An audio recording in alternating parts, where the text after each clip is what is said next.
And good morning, everybody. We're live. Congratulations. You made it through the week. Another amazing week of food safety, food quality, amazing products that we all know, love, and enjoy.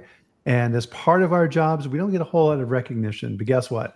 Cara and I today, we're going to say, good job. We really appreciate all that you do. Thank you very much. If you're new, welcome. Pull up a chair. My name is Bryan Armentrout with the Food Leadership Group. And every Friday at 8 a.m., Mountain Time, 10 a.m. Eastern, we live stream on LinkedIn and YouTube, and we talk about all things food safety. Now, part of this as well is this is not a presentation. This is not a webinar. This is meant to be a discussion. And the best part of this, and I'm sure Cara will agree to this too, is our guests. And we just have the most amazing audience who joins us every week. And we recognize that that is a significant investment of time. So hopefully we're able to bring you some good content today that will help in your jobs and make your life hopefully just a little teeny tiny bit better. So with that, of course, if you're familiar with the chat, one of the things that we love to do here is we let everybody in the world know where you are at. I am in Loveland, Colorado, where it's been absolutely gorgeous here. It's been a little overcast here this morning, Cara, but pretty nice overall. So where are you at in the world? I'm actually in Rockford, Illinois, and it is beautiful here for Rockford. Nice. And I see Tim is joining us. Tim, of course, was my guest last week, and Tim did an amazing job. He did a great job. And he's up in warm and sunny Nashville. So that's good. Whenever Tim is back home, that's a good thing. Elena, of course, who's also been a guest here on the chat. Wow, this is like a star-studded audience here so far here today. This is great. So nice seeing Elena. She's been very busy on LinkedIn as well. So good to see Elena. Very nice, very nice. So, got tons to go over here today. It's kind of an interesting topic for today as well. So I'm very interested in getting to that. So part of this as well is everybody join us or a drink of your favorite beverage. Joseph, good morning. Join us. Cheers. Women in science. Very nice. Because there was a lot going on with that this week, wasn't there? There was. I was actually at the IDFA Women's Summit in Washington, D.C., and it was a lot of fun, but exhausting. So it was absolutely exhausting. So. Very nice. So Anna is here, and Marin, of course. Very nice. So fantastic. So, all right. We're going to get to this probably a little earlier than normal, but we're going to get it out of the way. We're going to rip the Band-Aid off. Cara, are you ready? I'm ready. I have a ready preview. For the dad joke. Okay. I'm very proud of this dad joke here, by the way, for today. Cara, what is the fastest way to determine the sex of a chromosome? I'll let the audience guess. How's that? There you go. You pull down his jeans. Oh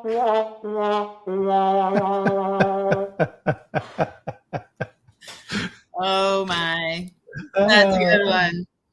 That's a good genetics one.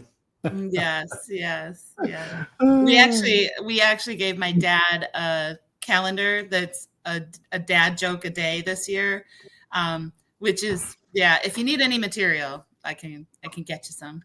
Oh, absolutely. Yeah, it's become part of my routine now is finding only just the top notch, the top tier, best of the best dad jokes. And then we bring them here to the show so that Morgan can enjoy those. Okay. So hopefully she's having a nice time in New York. Hopefully the weather's good for her back there. So we have a very interesting topic today, and I'm expecting a ton of input from our contributors here on the chat as well, Cara, is change. Right? And we are right now, you have to be living in a cave not to know that we're in the middle of just change everywhere. And you see posts on LinkedIn of people who are worried about the changes, and we see cutting in different committees. I think, what was it, the NCIMS? I think one of their committees that's been around forever has been cut. And I think it's got a lot of people stressed and worried.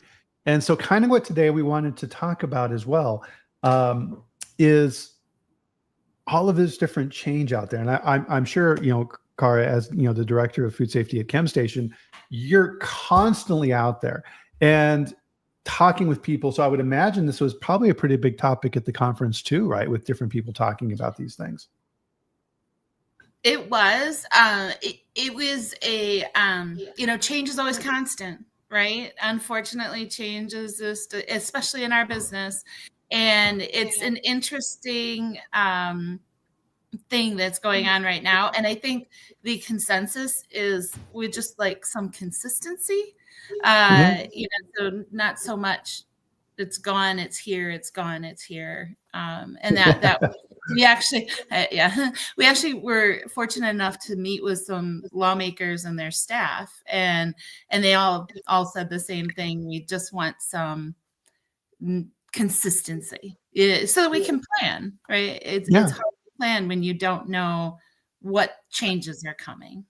Yeah, absolutely. I think that's an important part that we as managers in food safety and quality and what we do is really important, is when we see change coming, that over communication is really, really important. And if you don't communicate with your teams, they're going to fill in the blanks for you, and they're going to start making stuff up, and it's going to be worst case scenario every time.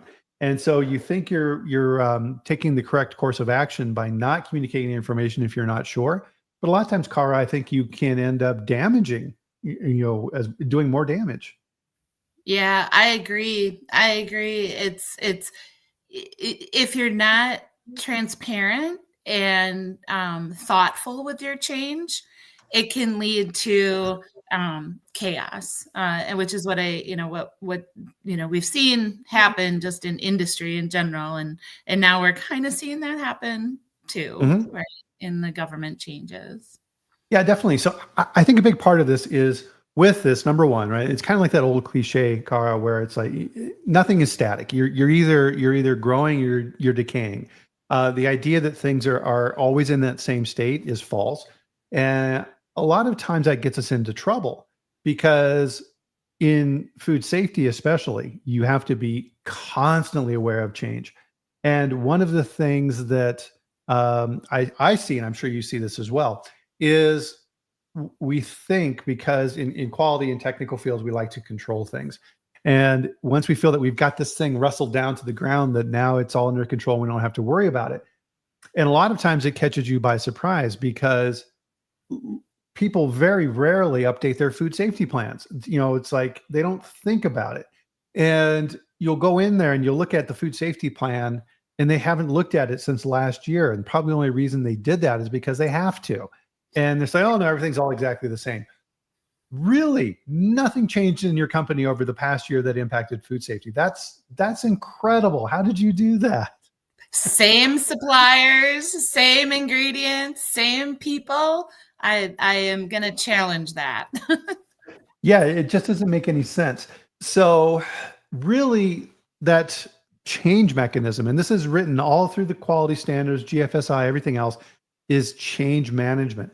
And that mechanism is really important. And it's one of the reasons why it's so, for example, like the locals group that I have, which is free, and I'll put the link in here later on, is that you have to be constantly vigilant of what's going on out there in the world. One of the things that comes to mind for me, Cara, is enoki mushrooms. It's just like, I don't normally eat them, right? You may go to an Asian restaurant and see them in like some miso soup or something like this, right? They're those long, really stringy groups of mushrooms that have really small caps. And if you saw a picture, you know exactly what they were. Listeria. Oh my God, those things are having like listeria recalls like every other week.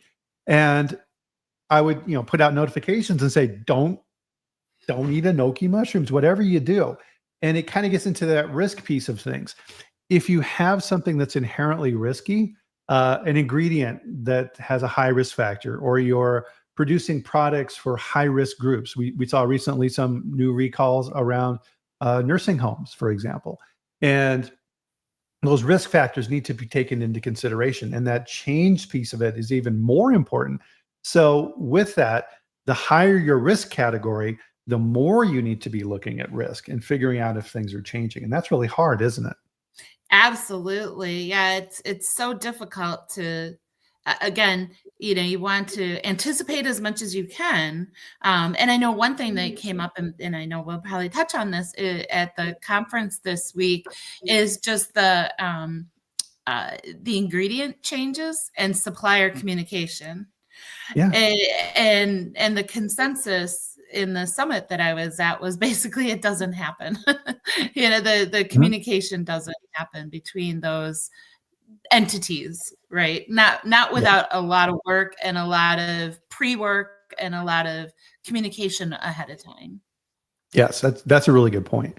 And with this, in a lot of ways, in the field that we work in, we have to become very good at predicting the future and looking out and saying, okay, these things are coming. They may or may not happen, but I need to prepare for those things because we all know this is a fatal flaw. Do not get caught in your little box. And this is why going to conferences, Car, like you were talking about with IDFA, is so important. And shows like this are so important because just sitting back and thinking about these things sometimes is extremely valuable. You don't have to constantly be running around in your job like a chicken with your head cut off, thinking that that's doing stuff. Um, a lot of times you have to just be thinking about things and thinking about it in terms of chances and probability. You don't have to think of yes or no.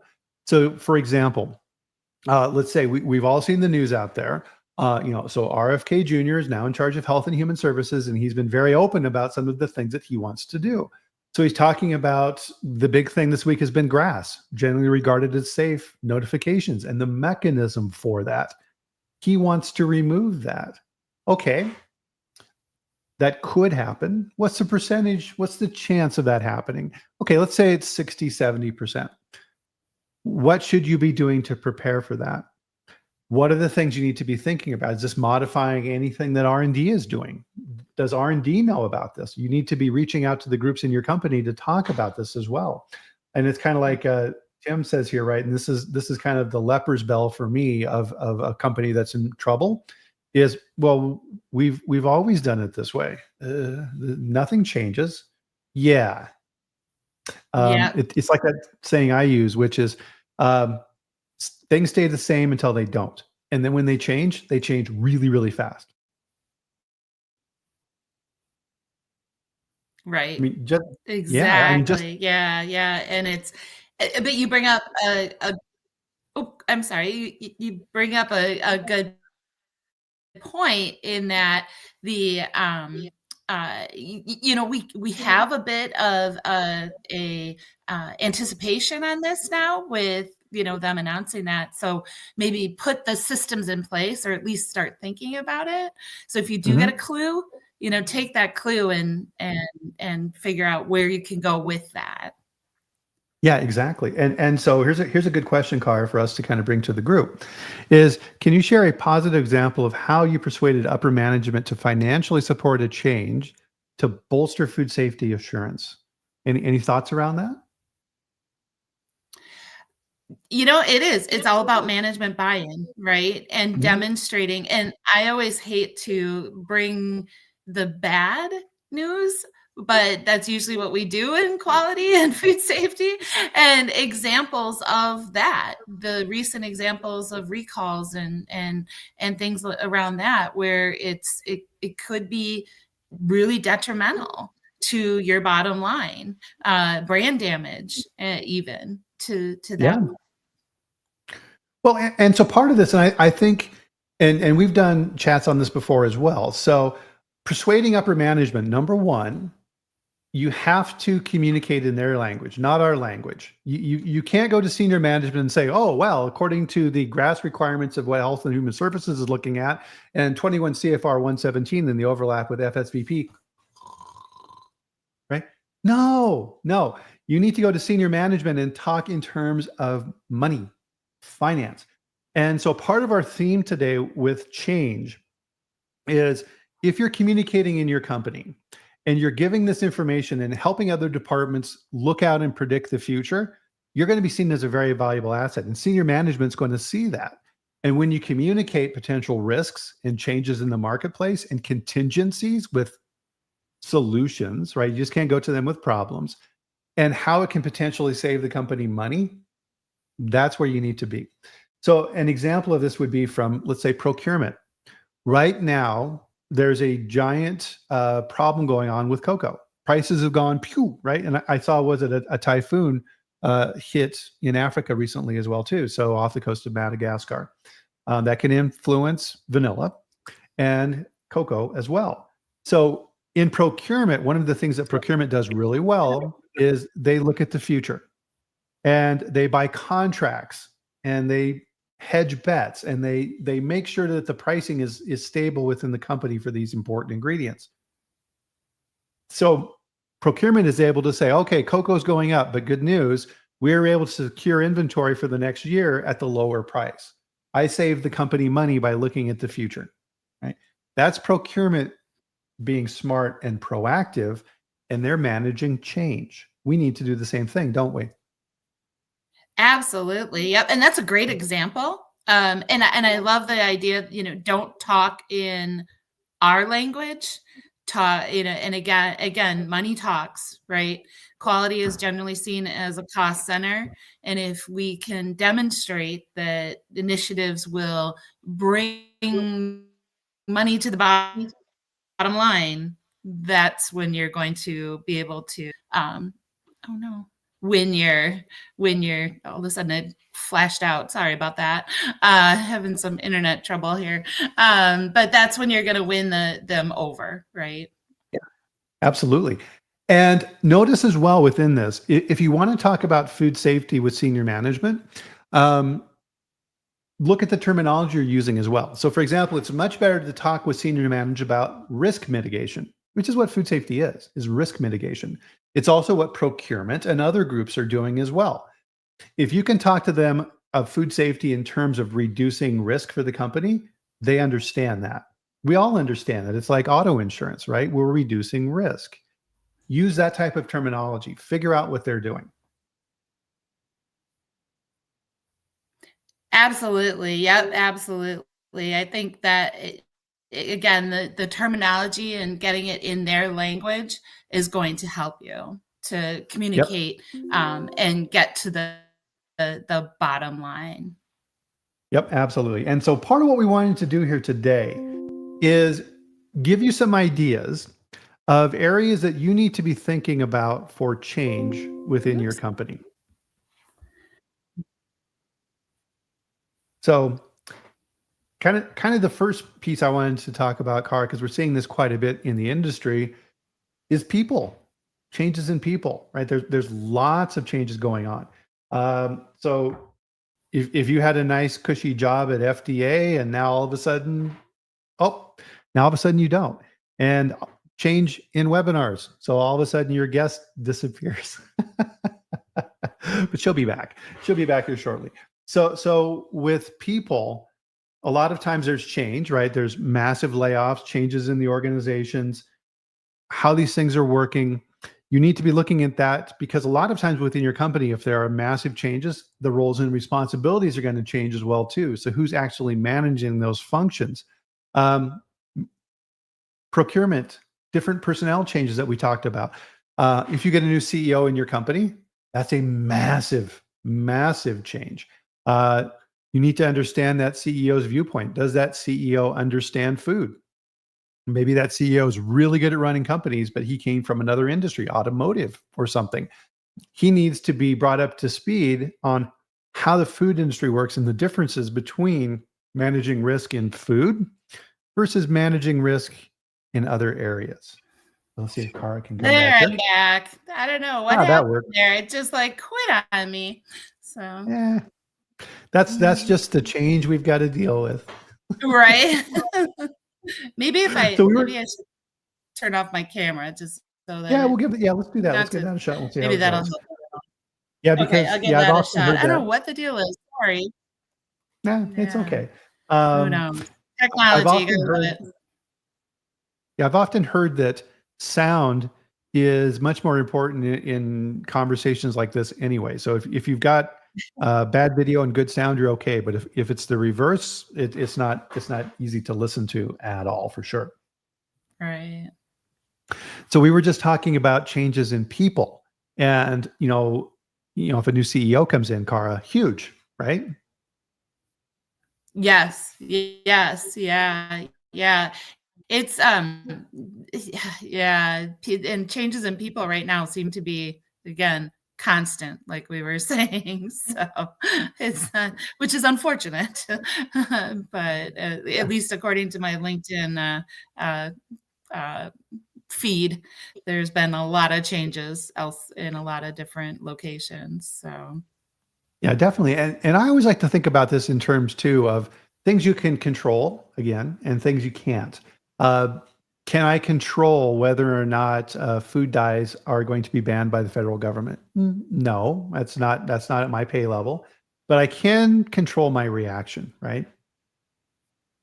right, exactly. Yep. And try and figure out where the best effort is for what you have to deal with, right? Exactly. Yeah, you can't control the change, but you can control, whatever you have control over is what you need to manage. Exactly. And I think this kind of gets back to that contingency planning that we were talking about as well. Um, Another big category here, Cara, is ownership change. And I've gone through this before as well, where you'll work for a company and then all of a sudden they're acquired, and a new company owns that company, and they get rolled into that company. In the particular example I'm thinking of, I worked for Boulder Brands, as I was a VP of QA there. They were acquired by Pinnacle Foods, and then shortly after that, Pinnacle was acquired by ConAgra. Um, so these type of acquisitions and things that go on are constantly impacting you, aren't they? Absolutely. And I've been part of that several times when I was, and mergers and things Yeah. like that. And it can be a challenge. I was part of a small lab, Dr. Virginia Dybel owned, and we were purchased by Covance. And that Mhm. was a bit of a culture shock because we were going from our nice little group of 20 people to a multi-million-dollar corporation with many different layers and expectations. And we kind of, and again, talk about change. We went from being able to control our little group to Mhm. having to answer to corporate entities and management. And if we, again, when you're in a tiny little family owned business, if we wanted to make a policy, we just made it.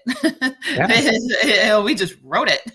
And this, obviously in compliance with regulation. But when you enter into a large corporation, oh my gosh, that is a very different beast. So. Yeah. Well, and part of this, if you are seen in that organization as somebody who is very connected, shares the type of information we're talking about today, you're viewed as a very good asset for that company, and your chances of surviving duplicate roles goes way up. Absolutely. Yeah. Yeah. Yeah. Yeah, and Yep. to Cortland. Exactly. Yeah. It was again. Oh, go ahead. Go Oh no, ahead. no, Yeah. please go ahead. Well, I was just going to say it's a culture shock, right? It's a very different aspect that you have to deal with just the layers and like Cortland is saying, sad when it results in reduced quality. Absolutely agree with that. Yeah. Well, and a lot of times when you go through these upheavals, that's going to happen no matter what, right? There's going to be a dip. Um, and we're kind of seeing that right now with this huge category that's impacting all of us is political and regulatory.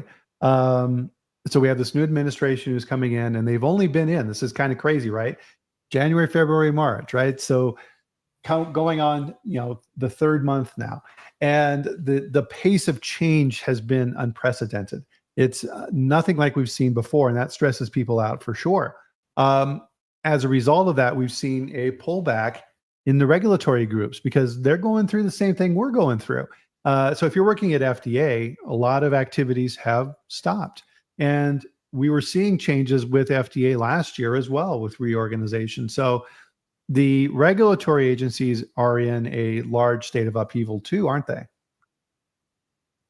Oh, for sure. And I think again the common consensus on this is I think I saw in the news that they're rehiring back 6,000 USDA workers, and and that's wonderful news. But just again, the consistency in the change. How do Yeah. we get some consistency? So Well, that's where. Oh, go ahead. Yeah.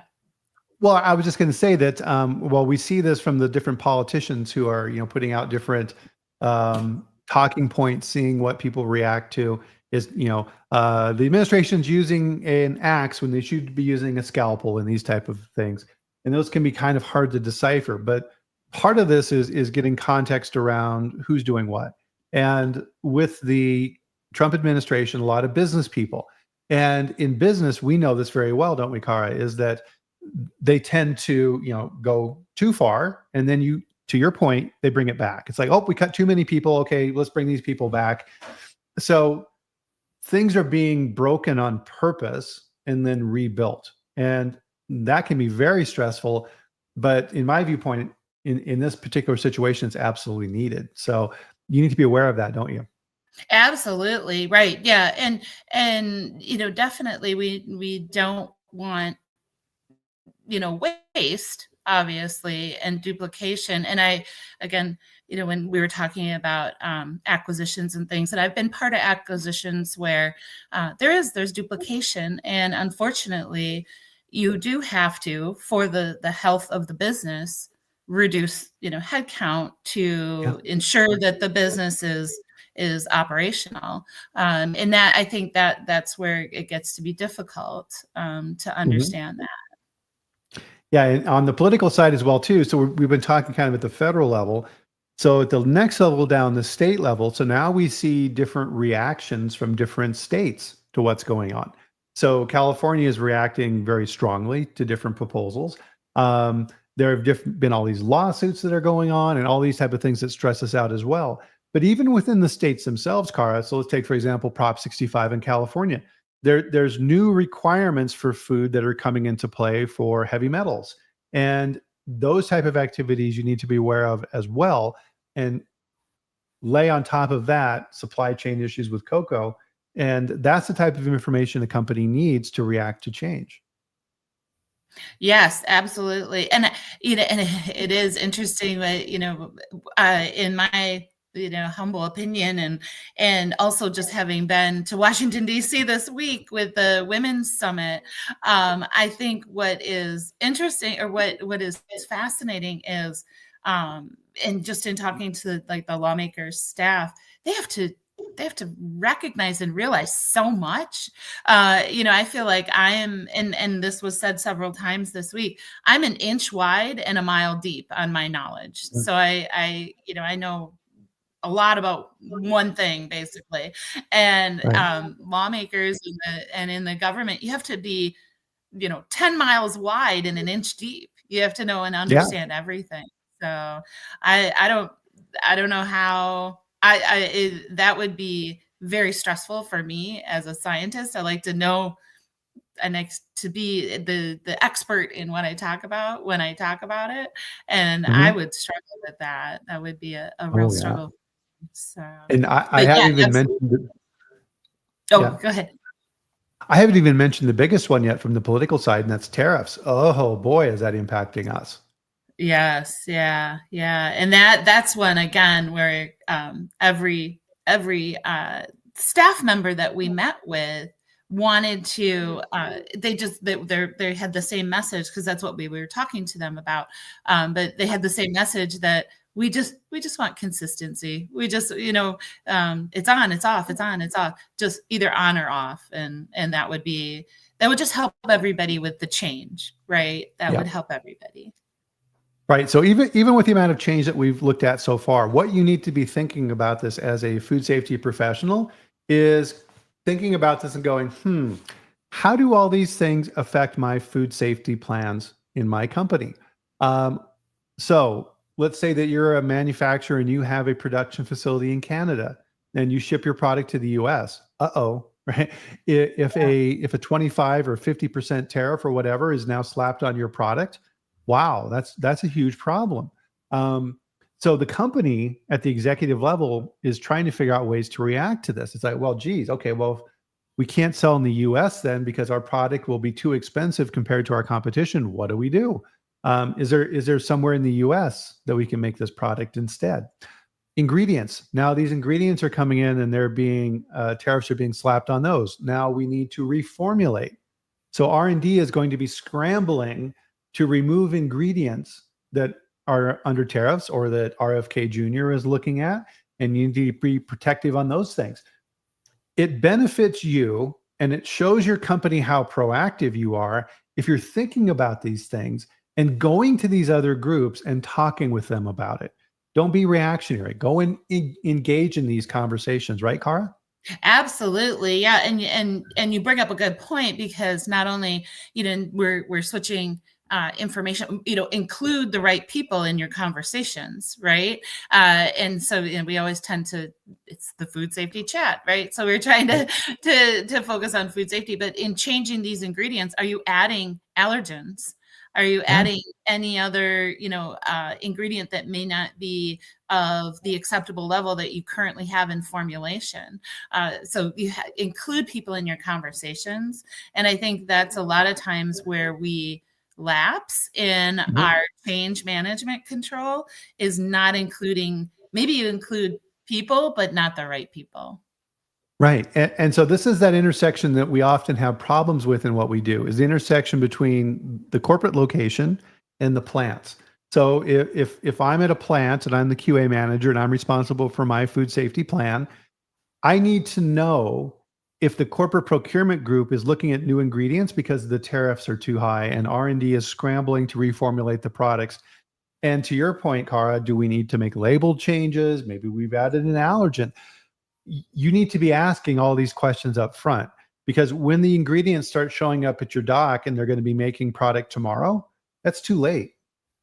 Absolutely. Yeah. And especially allergy. I mean, now you're talking recall, right? You've entered into even deeper regulatory issues. So ensuring that you're including those people in the conversation is the most important thing.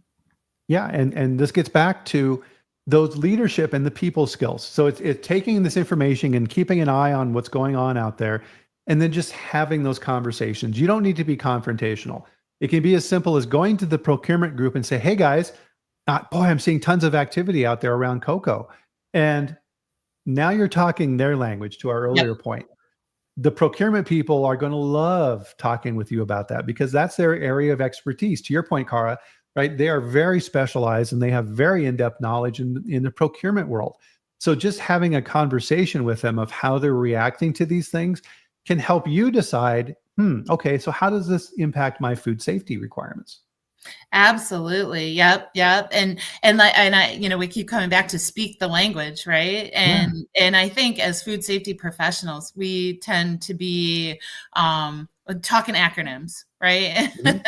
And if you don't have the acronym cheat sheet, you're going to be in big trouble. So and communication gets missed. So you need to make sure that you're on that same page and communicating effectively, but efficiently. So a lot of times I think in technical fields, and this is something I think we're stressing here as well, and it needs to be talked about, is getting outside of that bubble and talking with these different groups. And that goes a long way to building your credibility in the company, because you're also then seen as a team player. And if you're helping these other groups solve these problems, that's exactly what you should be doing. Oh, no. I'm the food safety guy. I need to be doing food safety. Well, food safety is everything. All of these different groups impact food safety.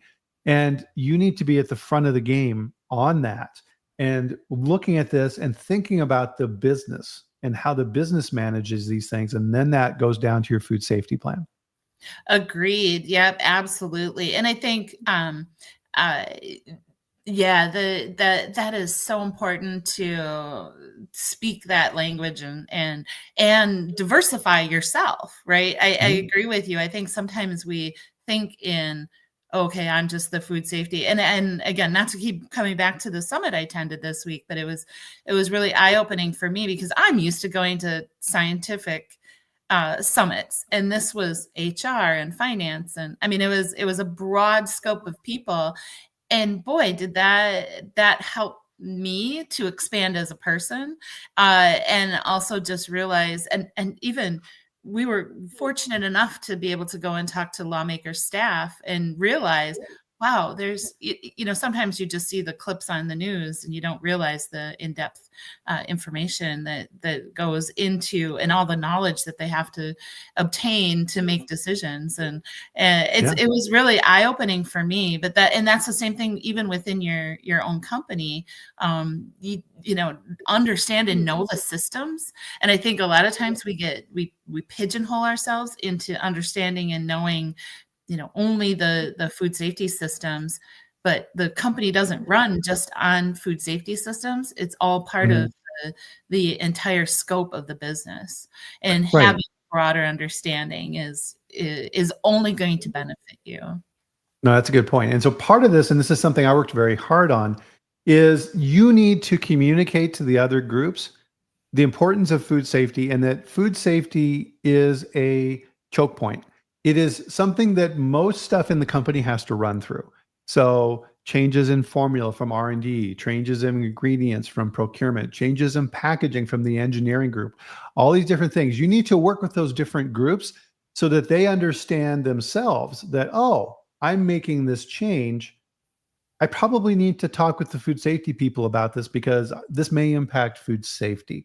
And the more that you can train the other groups to have that mindset, the better off you're going to be.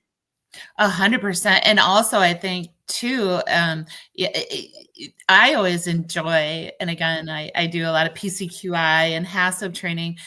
I love it when the procurement people come and take it, or lawyers, Yes.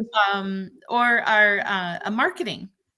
And especially like marketing is so important because they're the ones that are writing the information that goes to the customers, right, and goes Yeah. out to the public, and having them understand that cross contact is allergens and cross contamination is micro, may seem very, very minute for marketing when they don't understand the consequences Yeah. of terminology.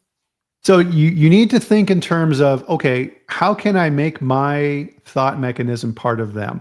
So you want to, and I've talked about this on the chat before, Cara, if you're a consistent leader in food safety and quality assurance, people generally already know how you're going to answer a question when they come to you.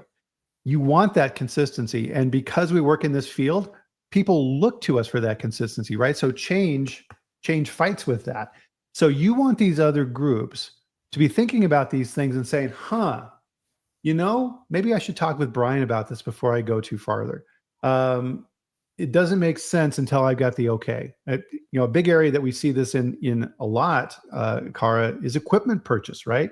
How many times have we walked through plants and you're doing a tour and you see a new piece of equipment and you're like, what is that?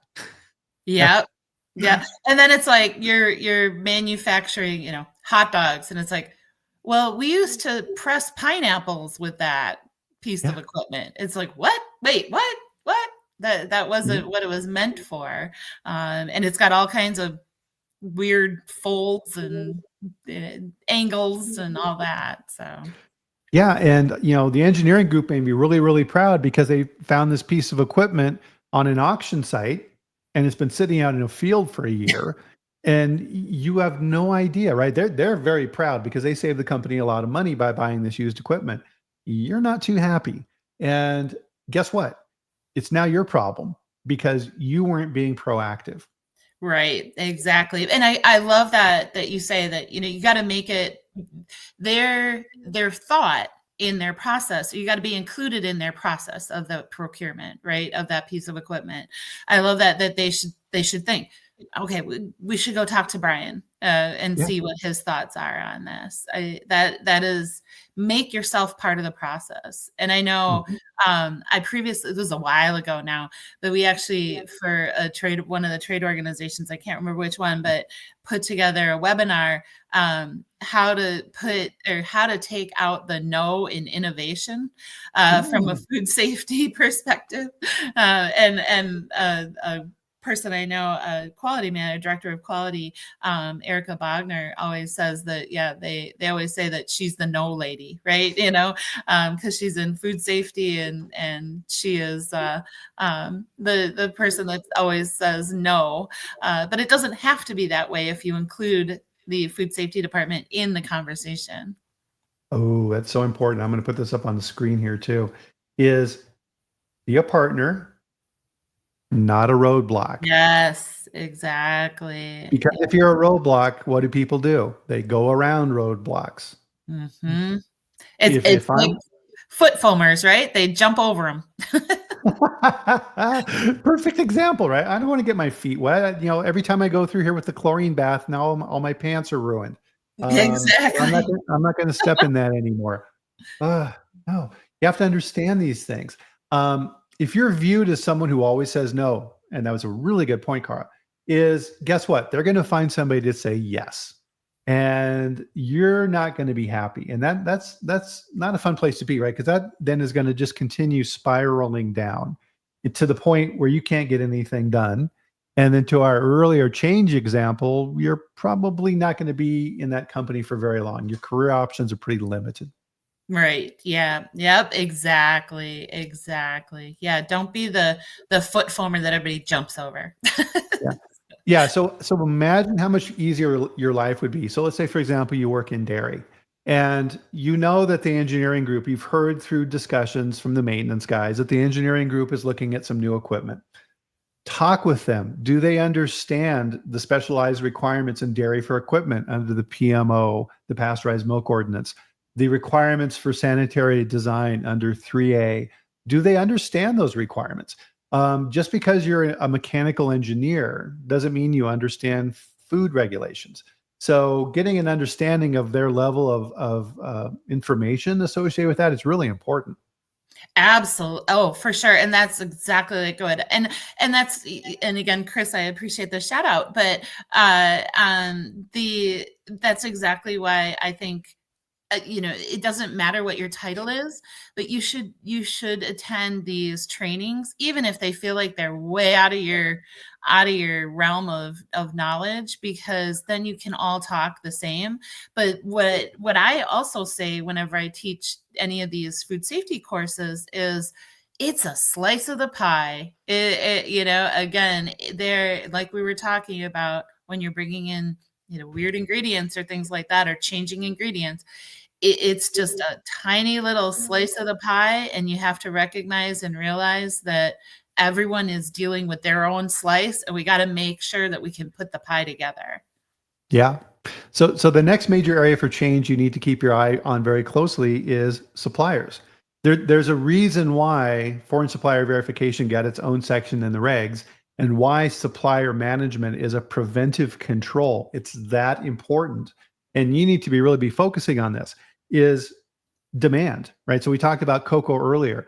If your procurement team is dealing with a highly competitive environment, they're going to be looking for alternate sources. Do they understand the risks? So if they're looking at cocoa, and on our conversation here understands this very well, is okay, great. New cocoa source, send us some samples so we can get evaluated for heavy metals to make sure it complies with Prop 65 in California, because that's an important market for us. It doesn't do you any good to find a cheaper cocoa supply if you're going to get a whole bunch of fines from California because you're out of compliance with Prop 65. Exactly. And that's why it's important to include all the right people, right? And the people with the knowledge. And again, it's where you have to understand your limitations. I try to be very cognizant of my limitations and my knowledge. And I always say, I may not know the answer, but I know somebody that knows the answer.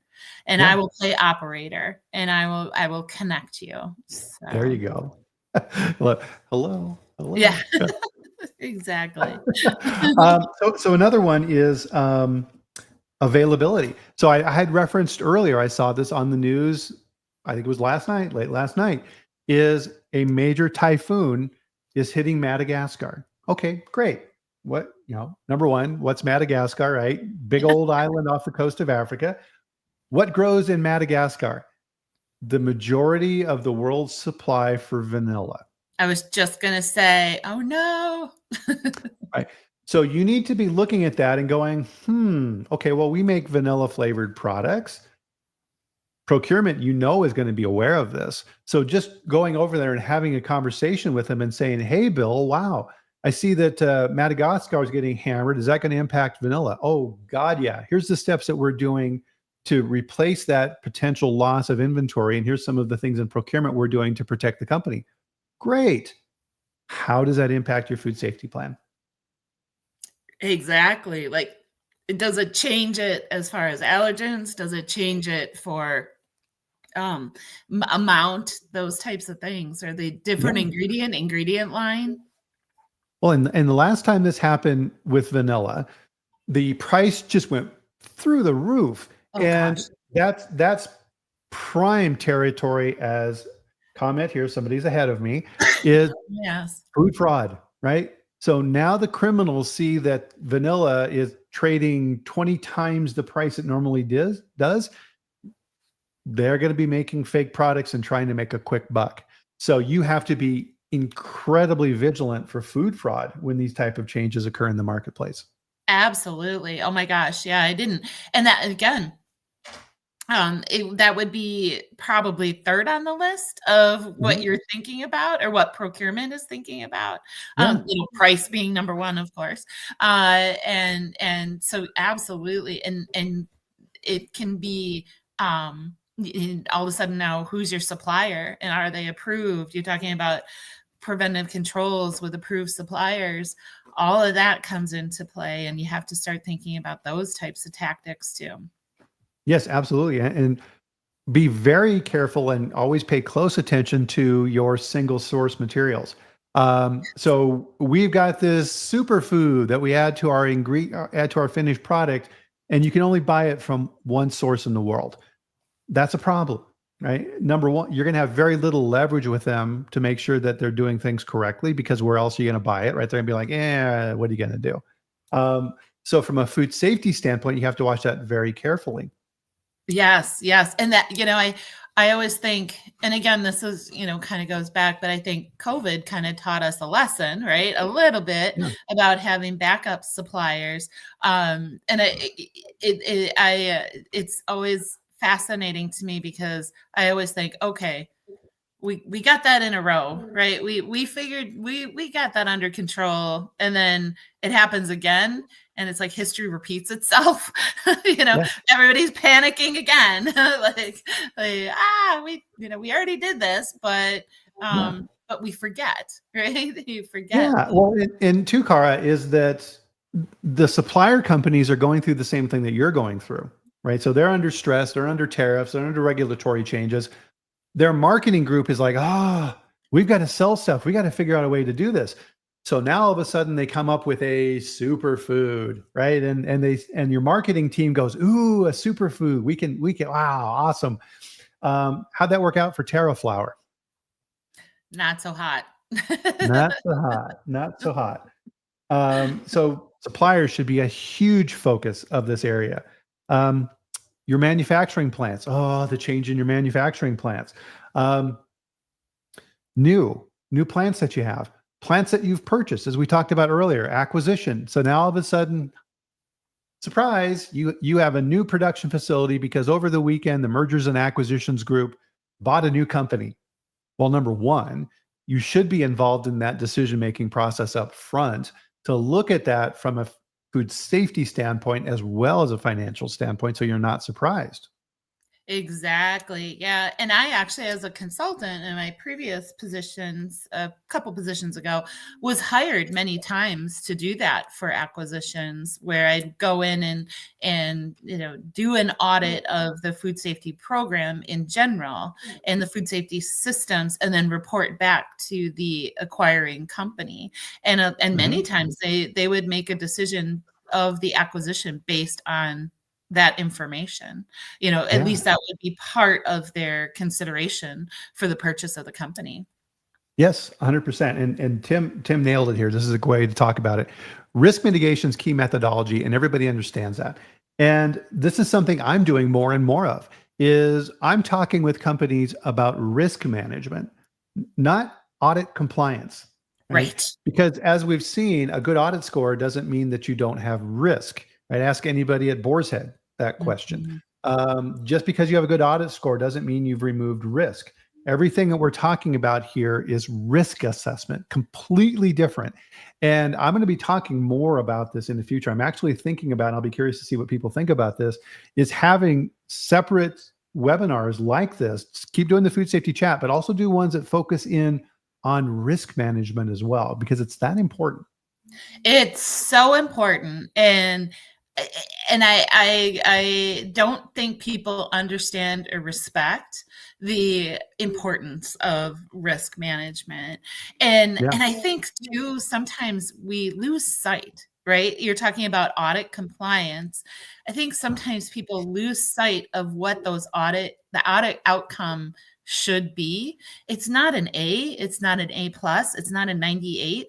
It should be that you are making safe food and that you are not contributing to any type of outbreak or foodborne illness in our communities.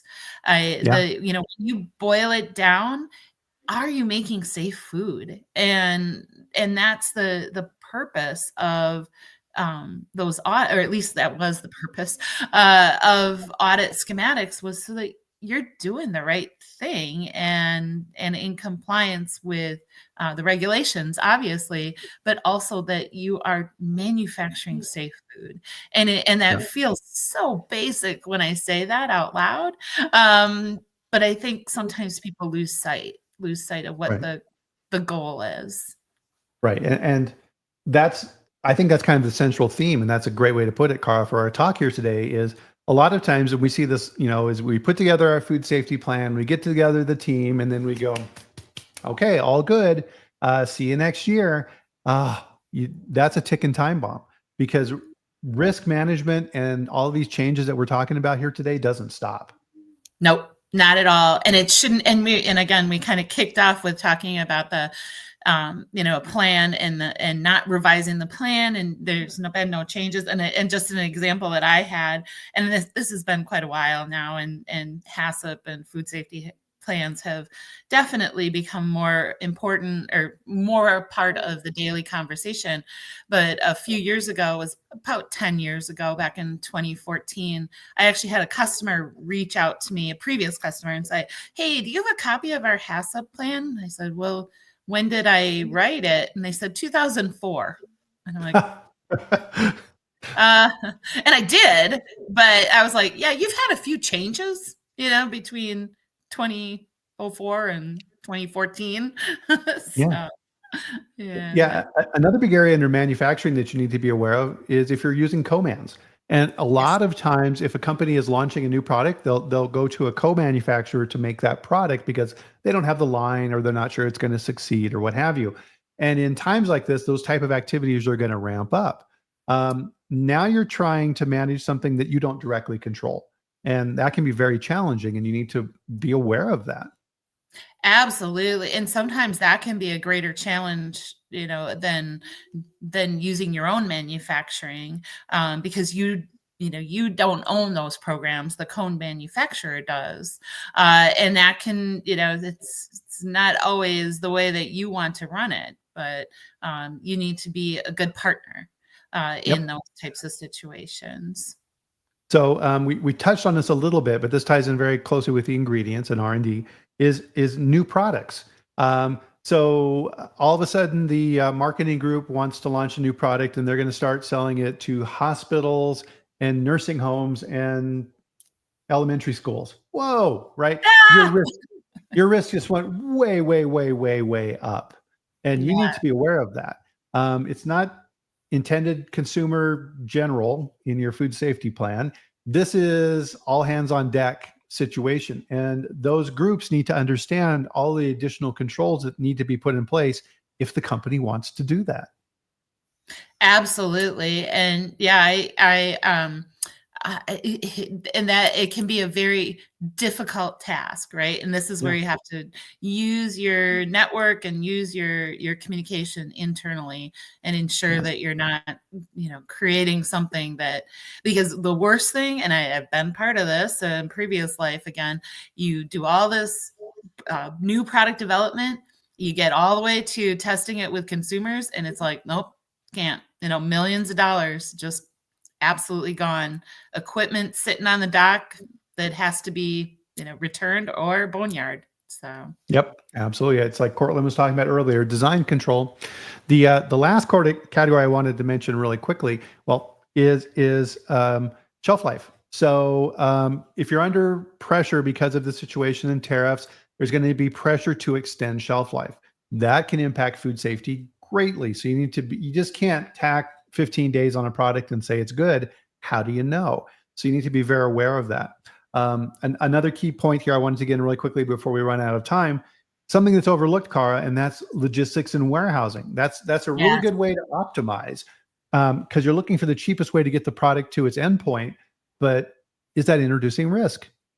absolutely. Yeah. And actually, this came up in a conversation this week with a woman I was at the summit with. And with everything that's going on, they are trying to increase their warehousing. And she said, it's just not possible. It's just Yeah. not.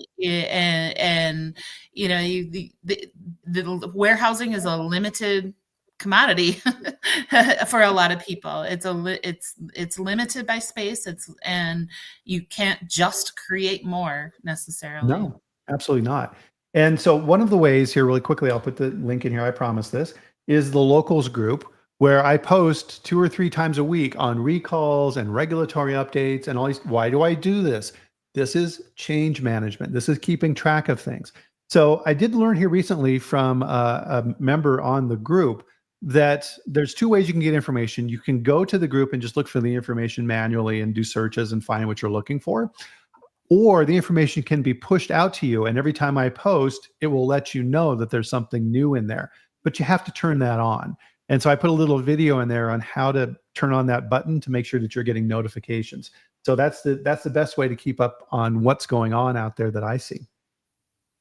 Oh, perfect. Excellent. Good to know. Oh, yeah. Yep. Oh, Cortland just added a good one. Packaging, food contact packaging. Thank you, Cortland. Very good one. Don't forget Yes, that. absolutely. So much Um, change. Oh, right.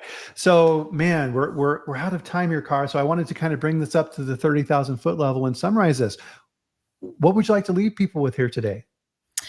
Well, and what I took away with all of this is communication, right? Mm. I think it boils down to understanding what change is happening, try to anticipate, but then communication, Yeah. just making sure you have that communication internally, externally, everybody is, and utilize your resources.